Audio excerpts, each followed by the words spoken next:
Studio with me, Rachel, the Great Revivalist Brewery. Rachel, thank you so much for coming in today. No problem. Thanks for having me. We really appreciate you inviting us in. So much work has taken place at the corner there of 4th Avenue South and 3rd Street. How did this all come about? Why did you folks decide to come to Clinton, Iowa? Well, we were looking for a unique location for another brewery for us, and what better option to restore a church that may have become a parking lot eventually. So we saw an opportunity and we jumped on it, and here we are today. The name, Great Revivalist, how did that come about? Well, essentially we're reviving businesses. That's what we're here to do, helping revive the downtown.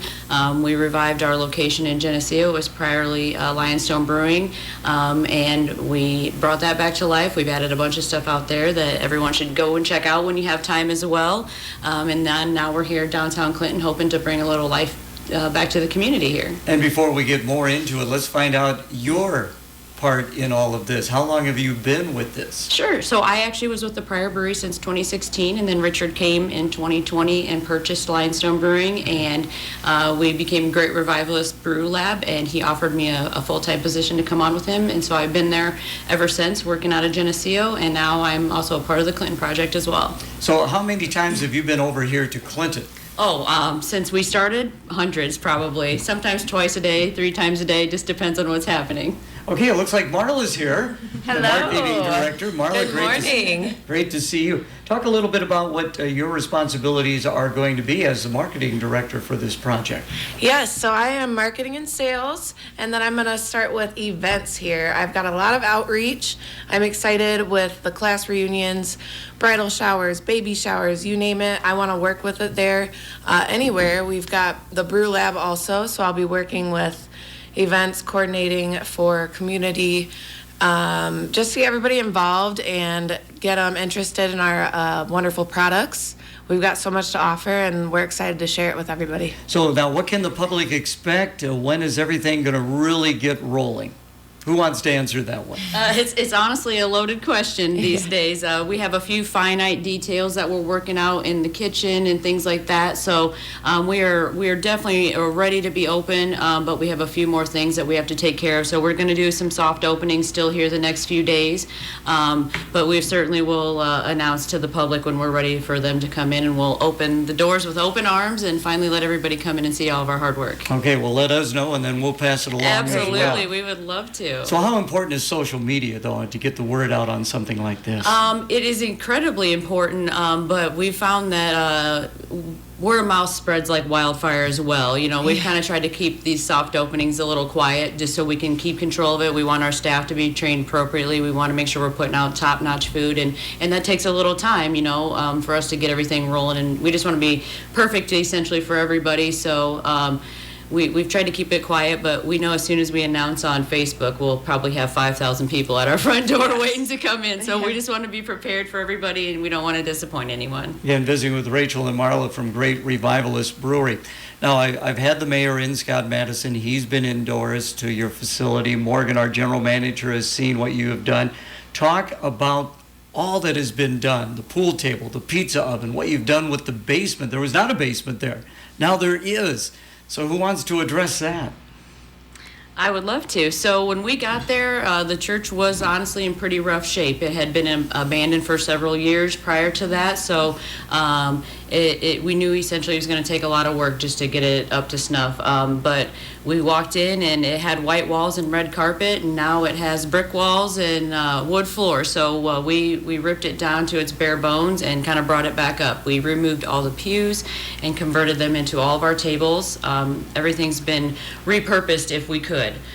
We took the old pipe organ out. It's actually been made into tables, and there's a pipe organ stuff on the wall. We actually call it the music hall, kind of is what it's been dubbed now, which is down in front of the brewery where you see the garage doors behind the fountain. And so there's some beautiful tables that we've made out of that.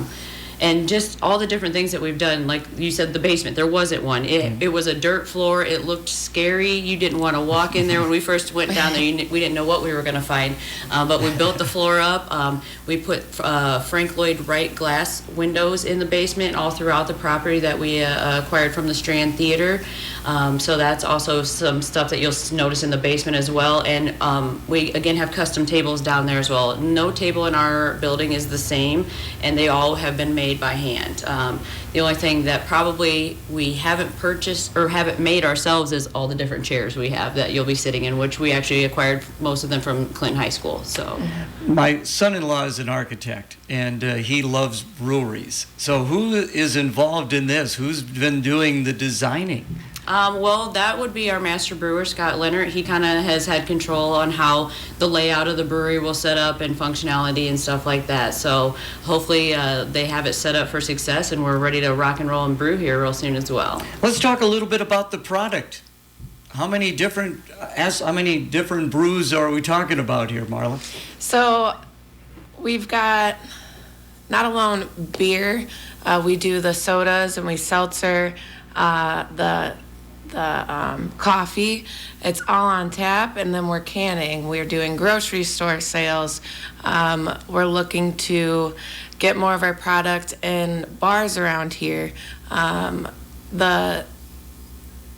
The uniqueness and all of the brewing that Scott handles, I think everybody's going to be very interested in trying each one, as in like a flight area or doing a flight in the brewery, and each experience in the beer that they taste, they're going to be happy with, whether it's a lager to a darker beer. I think they'll be interested in trying them all. Now, Rachel, you talked about, once you get things really going, what can the public expect? What are the hours? Any idea what the hours might be? We intend to be open at 11 a.m. every day of the week, probably kitchen until 10 and the bar an hour later. And then we will probably adjust as we see fit, whether earlier or later. We desire to do a brunch on the weekends once we're ready for that as well, so that'll be down the road a little ways. But yeah, we hope to be open 7 days a week, 11 a.m. for lunch every day, and we'll be open all throughout the day. What kind of capacity are we talking about? How many people can you actually jam in there outside of about 5,000, as you pointed out? So we probably can fit, I would say, 100 people on the main dining, Okay. and then down below in the music hall, we can probably fit another, 40 people or so. So with all that, and then we do have the basement, which will probably be more geared towards Marla's events and things like that, because we have a lot of need for that right now. We've got a lot of people reaching out for us to do events for them. So I think that space is going to be quite busy for some time, holding private events. And then hopefully as the summer rolls on, our courtyard will open, and we'll get to fill that beautiful fountain up with the water and finally watch it in all of its glory. Oh, my goodness. What you folks have done down there is just truly amazing. Again, 238 4th Avenue South. So, Marla, you're hoping to get some groups in there. How can they contact you? So you said the social media. We have a lot of outreach already with the Facebook messaging, which is awesome to see. It gives us a lot of hope with the community and all the reach out. I also have an email, marla@greatrevivalist.com, and then my personal number. Business cards are getting spread across wherever, and anybody, because of the word of mouth, if you need to get a hold of me, I think it'll be very easy to. Everybody's very eager to have these doors open. Yeah. Now, when did you guys actually start working on that? I mean, how long ago was this? So June 1st last year was the first time we set foot in the building, and then so just not too long after that, once we made the decision to do it, we kind of got rolling and got started with demolition, which definitely took quite some time to get done. There was a lot in the building that had to be removed, and we, like I said, we essentially took it down to its bare bones. And started all over. So it was quite the project, and we've been working really hard on it for almost the last year now. So Yeah. we're ready to show everybody what we've been doing in there, because I know people are dying to know, and we're dying to show them. We're dying to have it be finished up, and so we can just present it to the world finally. Okay, well, again, thank you both for coming in this morning to give us a little more light on the Great Revivalist Brewery. Again, if people would like to find out more information, the best avenue of doing that, Rachel. Facebook, always. We'll post everything, especially when we're going to go live for the public to come on in. We will definitely post on there. And we just hope everybody enjoys it, and definitely be patient with us as we're all learning, and we're going to have large crowds to take care of, and we love it and we're ready for it. But it's going to be very exciting. It is going to be very exciting. Marla, Rachel, thank you both for coming in this morning. Appreciate it. Thank you. And now, the Dan Patrick Show. Dan Patrick. In today's sports world, hot takes, people want to grab a hot take. Whether it's true or not, dig deep down, go down the rabbit hole, you might find that it's not that hot of a take. But when you say he ghosted the Manning Passing Academy, and then he talked about how, that's that could really resonate with some of these teams. Therefore, you're looking at this and you're going, okay, that seems like a legitimate criticism. And that's what's kind of surprising with that. You know what? If you ghosted the Mannings, I don't care. The Mannings are going to care, and Peyton will hold a grudge against you the rest of your life. But if I'm a team, if I'm the Texans, do I go, I don't know, he didn't show up for the Manning Passing Academy. And then you hear because they would be like, that's not a way a franchise quarterback should conduct himself. The Dan Patrick Show. Dan and the Danettes and you. Heard weeknights at 6 on FM 105.9 and AM 1340. KR.